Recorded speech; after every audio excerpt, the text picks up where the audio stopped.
तो आज मैं जिस मूवी को एक्सप्लेन करने वाला हूँ इसका नाम है प्लैनेट ऑफ द एपिस और ये मूवी 2001 में रिलीज हुई थी और इसकी IMDb रेटिंग है 5.7।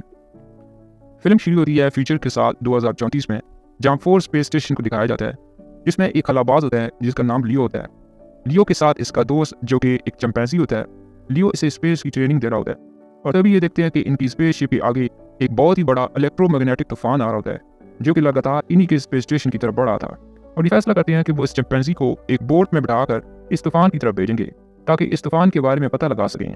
लेकिन लियो इस बात के हक में नहीं होता, लेकिन फिर भी जहाज का कैप्टन लियो के दोस्त चिंपैंजी को बोट में बिठाकर इस तूफान की तरफ भेज देते हैं। और जब चिंपैंजी इस इलेक्ट्रोमैग्नेटिक तूफान की रेंज में आता है तो अचानक से इसका राब्ता स्पेस स्टेशन से टूट जाता है। इसलिए लियो और बाकी के खलाबाज एकदम हैरान रह जाते हैं।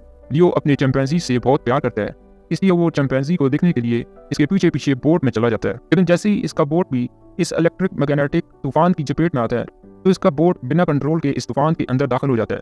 यहाँ पर जो वक्त की रफ्तार थी वो बहुत बढ़ गई थी और अगले ही पल इसका बोट एक अनजान प्लैनेट की तरफ क्रैश होना शुरू हो जाता है।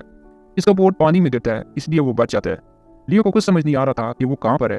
तभी वो दिखता है कि कुछ लोग किसी चीज से बचकर जंगल की तरफ भाग रहे हैं, तो ये देखकर लियो भी इनके पीछे पीछे भागने लगता है। और तभी हम देखते हैं कि यहाँ पर जो इंसान भाग रहे हैं इनका पीछा घोड़े पर बैठे हुए चिंपैंजी कर रहे होते हैं और ये साल होता है 5021 का, यानी लियो 2031 से 5021 में पहुंच गया है, जिसका मतलब है कि वो अपने वक्त से हजारों साल आगे है। और ये दुनिया और प्लैनेट चिंपैंजी की है जो लियो के साथ अब सभी इंसानों को पकड़ लेते हैं और इन सब को एक कॉलोनी में ले जाया जाता है। अब लियो और इसके साथी को जिसने पकड़ा है ये एक कारोबारी चिंपैंजी है जो इन सबको यहाँ बेचने के लिए लाया है। तभी यहाँ पर एक फीमेल चिंपैंजी आती है जिसका नाम एरी है। चिंपैंजी यहाँ पर इंसानों पर जुल्म करते हैं और एरी इसके खिलाफ होती है, लेकिन वो चाहकर भी इंसानों की मदद नहीं कर सकती और इसका रवैया इंसानों के साथ दोस्ताना होता है। और इसीलिए एरी सब इंसानों को यहाँ पर खरीद लेती है ताकि वो इसके घर पर काम करें। लेकिन लियो किसी भी तरह जेल से बाहर आ जाता है और बाकी इंसानों को भी वो आज़ाद कर देता है और उसके बाद वो सभी इन चिंपैंजी की कॉलोनी से भागने लगते हैं। लेकिन एरी इन्हीं रास्ते में देख लेती है, लेकिन वो इनकी शिकायत करने के बजाय वो भी इनके साथ जाने के लिए तैयार हो जाती है क्योंकि यहाँ का जो जनरल है वो एरी से शादी करना चाहता है और एरी इसे बिल्कुल पसंद नहीं करती। एरी का एक बॉडीगार्ड भी होता है जो इनकी यहाँ से निकलने में मदद करता है। वहीं दूसरी तरफ जनरल को भी पता लग जाता है कि इंसान यहाँ से भाग रहे हैं, इसीलिए वो इन्हें अब किसी भी कीमत पर पकड़ना चाहता है। वो जनरल अपने फादर से मिलने जाता है। इसके फादर इसे बताते हैं कि इंसान की सिर्फ एक ही पावर है और वो पावर इस गड्ढे के अंदर है, तुम इसे तोड़ो। जब जनरल इस गड्ढे को तोड़ता है तो इसमें से एक गन निकलती है और इसके बाद इसे बताते हैं कि आज से कई सौ साल पहले इंसान हम पर हुकूमत करते थे और इनकी ताकत ये गन थी जिसके दम पर इन्होंने हमें गुलाम बनाया हुआ था। जनरल किसी भी तरह अब इंसानों को पकड़ना चाहता है क्योंकि वो इंसानों से नफरत करता है और इसीलिए वो अपनी पूरी फौज के साथ इंसानों को पकड़ने के लिए यहाँ से निकल जाता है। दूसरी तरफ लियो इस जगह पहुंचता है जहाँ पर इसकी बोट क्रैश हुई थी और इसके बाद लियो पानी के अंदर जाता है और बोट के अंदर से अपना एक बैग बाहर निकाल लेता है जिसमें वो एक ट्रैकिंग डिवाइस के जरिए अपनी मदर स्पेस के साथ कनेक्ट हो जाता है, जिसके बाद लियो अपनी इसी मदरशिप की तरफ बढ़ने लगता है। और जब ये नदी के पास पहुंचते हैं तो ये देखते हैं कि वहाँ पर बहुत सी चिंपैंजीज ने अपना कैंप लगा रखा था जिसको पार किए बिना वो यहाँ से निकल नहीं सकते थे। इसलिए रात को ये सब इनके कैंप में आग लगा देते हैं और बाकी ये नदी की दूसरी तरफ चले जाते हैं। अब जो चिंपैंजीज थे वो नदी पार नहीं कर सकते थे क्योंकि इन्हें पानी से डर लगता था।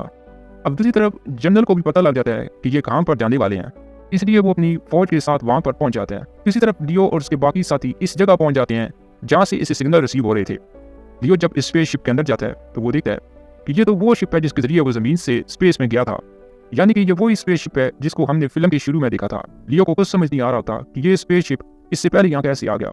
अब वो इस शिप के सिस्टम को चेक करना शुरू करता है तो इसे पता चलता है कि जब वो अपनी बोट से इस तूफान की तरफ गया था तो इसकी बोट का कनेक्शन मदरशिप से पूरी तरह से टूट गया था।